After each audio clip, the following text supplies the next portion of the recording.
এ ব্যাপারগুলো এত সহজে সমাধান হয় না। ভারত সরকারের অনেকে আশা করছেন বা চাইছেন যে ভারত সরকার এখনই বাহিনী নিয়ে ঢুকে পড়ুক। বিজেপি কে হিন্দুত্ববাদী দল বলা হয়, তার মধ্যে খানিকটা জাস্টিস নিশ্চয়ই আছে। অতএব বিজেপি কেন বসে আছে এই জিনিস এর আগেও বলা হতো। যখন অটল বিহারী বাজপেয়ী ক্ষমতায় এসেছিলেন তখন একটা স্লোগান ছিল, সরকার তো আব তেরি তো মন্দির মে কিউ দেরি। এই ধরনের দাবি সাধারণ মানুষের কাছে আসতে পারে, কাছ থেকে আসতে পারে, কিন্তু এগুলো সবসময় খুব ন্যায়সঙ্গত নয়, কারণ বহু জিনিস ভেবেচিন্তে ব্যবস্থা করতে হয়। আমার কাছে যতদূর খবর আছে ভারত সরকার যে একেবারে কোনো ব্যবস্থা করছে না তা নয়, কিন্তু কিছু করছে যেটা মানে আমার সেই খবরটা আমার পক্ষে বলা সম্ভব নয়। এছাড়া যে জিনিসটা হচ্ছে যেটা করতে পারে ভারত সরকার, সেটা আমি বিভিন্ন সময় সামাজিক সংবাদ মাধ্যমে সাজেশন হিসেবে রেখেছি।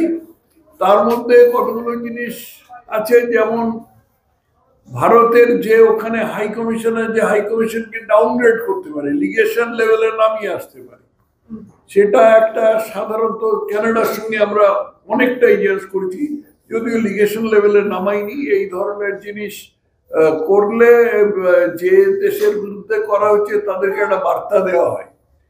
এছাড়া একটা জিনিস করলে এখনই বাংলাদেশের মাথায় বাজ পড়বে, যথেষ্ট বাজ পড়েছে, হলো যে ভারতীয় এয়ার স্পেস যদি বন্ধ করে দেওয়া হয়। অনেকে বলেন বাংলাদেশ এয়ার স্পেস বন্ধ করে দেবে, করে দিলে কি আছে, আমাদের উত্তর পূর্ব ভারতে যেতে হলে বাগডোগরা হয়ে যেতে হবে, যে কি এমন ক্ষতি। কিন্তু বাংলাদেশের পক্ষে যে ওদের সৌদি আরব আর এই গালফ উপসাগরীয় এলাকায় যেতে হবে, সেটা ওদের পক্ষে অসম্ভব হয়ে যাবে, 3 গুণ খরচা হয়ে যাবে। কলম্বো হয়ে যেতে হবে, 3 গুণ খরচা হয়ে যাবে। এইরকম ধরনের কিছু পদক্ষেপ নেওয়া যেতে পারে। সমুদ্র পথেও কিছু ব্লকেড করা যেতে পারে। বাংলাদেশে যে সব খাদ্যদ্রব্য রপ্তানি হয় ভারত থেকে, সেগুলোর ওপর কিছু নিষেধাজ্ঞা আরোপ করা যেতে পারে।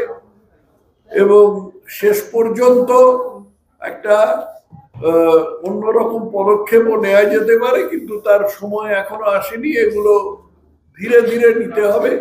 আগে দেখতে হবে যে ছোটখাটো পদক্ষেপ নিলে কোনো হয় কিনা। আর একটা জিনিস যেটা অনেকে বলেন যে এইসব পদক্ষেপ নিলে ইন্টারন্যাশনাল হবে। এটা জওয়াহরলাল নেহরু, শ্রীযুক্ত তো নন, প্রয়াত হয়েছেন, তার জওয়াহরলাল নেহরুর একটা খুব বাঁধা বলি ছিল ইন্টারন্যাশনাল রিপারকাশনের কতটা মহত্ব, সেটা আজকে ইসরায়েল আমাদের দেখিয়ে দিয়েছে। ইসরায়েল খুব ভালো করে দেখিয়ে দিয়েছে, ইন্টারন্যাশনাল রিপারকাশনকে কাঁচকলা দেখিয়ে দিয়েছে তারা। ভারতও ছোট করে দেখিয়ে দিয়েছে। কোথায়? ইউক্রেন আর রাশিয়ার মধ্যে যখন যুদ্ধ হচ্ছে, সেই সময় ভারত রাশিয়া থেকে সস্তায় তেল কিনেছে। পশ্চিমী শক্তিদের যে নিষেধাজ্ঞা আছে সেটাকে একেবারে তুড়িতে উড়িয়ে দিয়ে ভারত রাশিয়া থেকে সস্তায় তেল কিনেছে। অতএব এই পদক্ষেপগুলো নিতে হবে।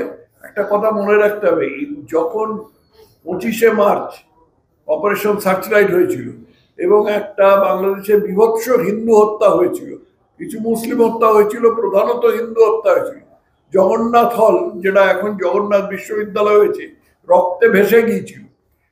কার্নিশের ওপর লোক দাঁড় করিয়ে নিচে থেকে এরকম এরকম করে গুলি করতে করতে একটা করে ছাত্রকে ফেলা হয়েছিল। ছাত্র বা ওখানে যে যারা কর্মী ছিল তাদের ফেলা হয়েছিল। একটা বই আছে জগন্নাথ হলের হত্যাকাণ্ড, তাতে সব সবিস্তারে লেখা আছে। এবং তার মধ্যে বিশেষ করে ওখানে একজন বটানি ডিপার্টমেন্টের হর্টিকালচারিস্ট ছিল চাঁদ দেবরায় বলে, তার যে বিবরণটা, সেটা পড়ে চোখের জল রাখা কঠিন হয়ে যায়। যে সমস্ত জ্যোতির্ময় গৌড়াগুর্তা বা গোবিন্দদেব, এদের যে হত্যা করা হয়েছিল, যে হত্যার বিবরণ, সেটা পড়লেও চোখের জল রাখা কঠিন হয়ে যায়।